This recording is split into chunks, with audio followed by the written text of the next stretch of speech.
There's a lot to love about Jazzpunk. From its quirky sense of humor to its unique visual style, the game is pretty much dripping with personality. It's unfortunate that beneath the surface it feels a little bit hollow, but I wanted to make it clear right up front that Jazzpunk has a ton going for it before I launch into my criticisms. There's a bug on my shoulder! Get it off, get it off, get it off! Thanks, you're the best.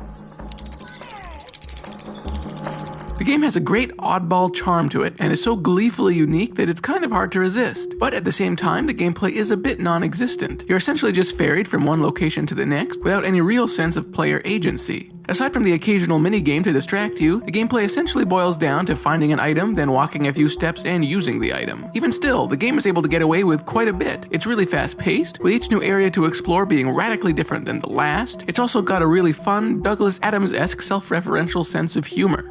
So, how's the wife and kids? I ain't married, you goob. Look, the player won't even notice. This is just incidental dialogue.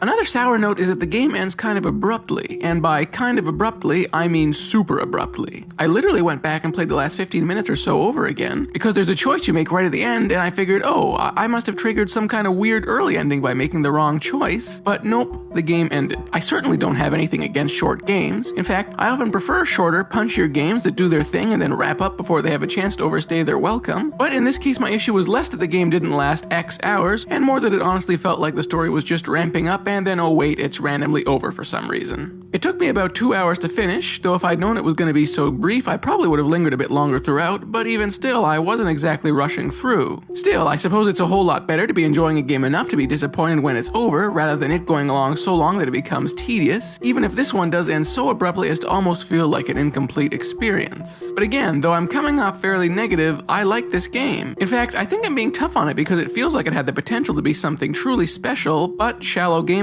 and an unfocused plot hold it back from being much more than a very entertaining diversion.